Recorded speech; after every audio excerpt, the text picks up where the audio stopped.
نحمده ونصلي ونسلم على رسوله الكريم أما بعد فأعوذ بالله من الشيطان الرجيم بسم الله الرحمن الرحيم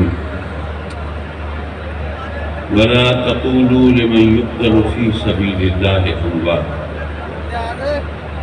صدق الله مولانا العلي العظيم وصدق رسوله النبي الأمين ونحن على ذلك لمن الشاهدين والشاكرين والحمد لله رب العالمين. ذی وقار و ذی احتشام علماء و مشائخ اہل سنت اور تحریک لبیک کے جانثار کارکنوں اور دوستوں اور ساتھیوں، چند روز پہلے ایک شخص نے مجھ سے پوچھا کہ وزیر آباد کے پل کے پر ادھر دیوانوں کا ہجوم ہے اور ادھر بندوقوں کا خطرہ ہے، اب صورتحال کیا بنے گی؟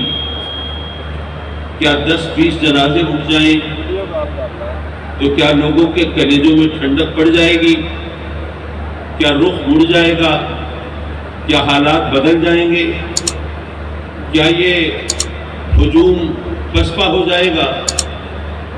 میں نے کہا کہ یہ ڈرانا ان کو ہوتا ہے جو موت سے ڈرتے ہیں، جو موت کو اعزاز سمجھ کے آئے ہوں، جو ماؤں سے دودھ بخشوا کے آئے ہوں، جو سروں سے کفن باندھ کے آئے ہوں، اور جو آقا کریم صلی اللہ علیہ وسلم کی ناموس کی خاطر جان دینا اپنے لیے اعزاز سمجھتے ہوں، ان کو موت سے ڈرانے سے بات نہیں بنے گی.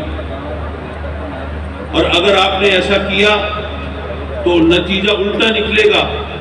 جن کی گولیوں سے یہ لاشیں گریں گی، ان کے خلاف جو عوام کے جذبات ہوں گے، جن کے گھروں سے جنازے اٹھیں گے، وہ کیا کبھی ان لوگوں کو معاف کر سکیں گے؟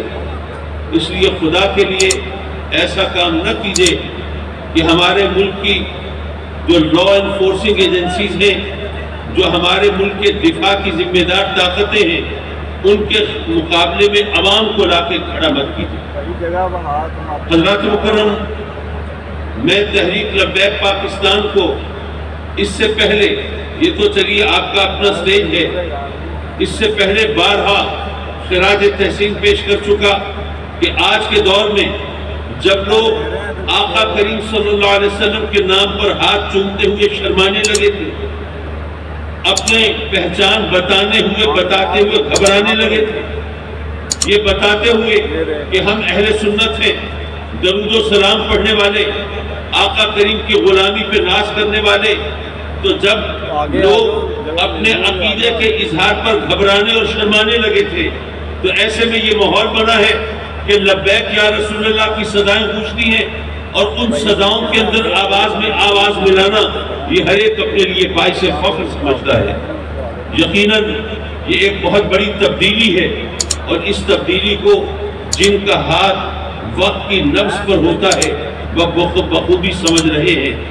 حضرات مکرم، یقیناً ہم سب جانتے ہیں کہ پاکستان کی واضح اور غالب اکثریت وہ درود و سلام پڑھنے والے، وہ آقا کریم کی بارگاہ میں جسم و جان اور آل اولاد کا نذرانہ پیش کرنے والوں کی ہے، لیکن یہ ایک شتر بے مہار کی طرح پھر رہے ہیں.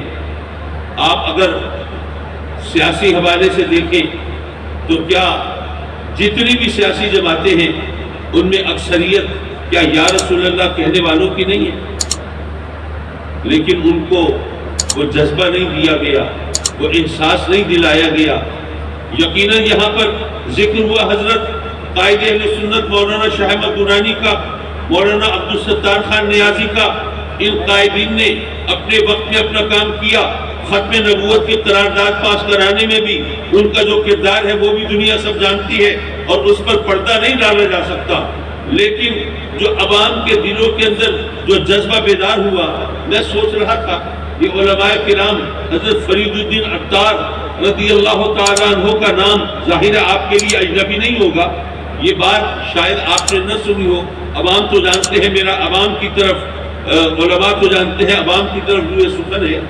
جب تاتاریوں کا سیلاب آیا, چنگیز ہلاکو خان کا زمانہ ہے, نیشا پور میں آپ رہتے ہیں, وہاں پر تاتاریوں نے محاصرہ کر لیا ہے.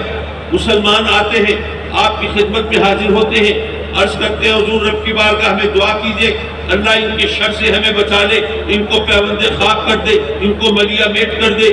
حضور فرید الدین عطار فرماتے ہیں دعاؤں کا وقت گزر گیا ہے, اب جہاد کا وقت آیا. اور اپنے ضعف کے باوجود, اپنی کمزوری اور ناتوانی کے باوجود, اور ظاہر ہے وہ ایک شیخ طریقت ہے, ان کا قتال و جدال سے زیادہ واسطہ نہیں تھا, لیکن اس کے باوجود وہ تلوار سونپ کے مجاہدین کے ساتھ تاتاریوں کے مقابلے میں نکلتے ہیں اور وہاں پر جہاد کرتے ہوئے جام شہادت نوش کرتے ہیں. ہمارے اہل سنت کے پیران طریقت کی یہ روایتیں بھی ہیں. ہم ان سب کو سلام کرتے ہوئے یہ دیکھ رہے ہیں کہ اب ہمارے ملک کے اندر الحمدللہ وہ جو درود و سلام پڑھنے والے ہیں ان کے اندر بیداری کی لہر اٹھ رہی ہے.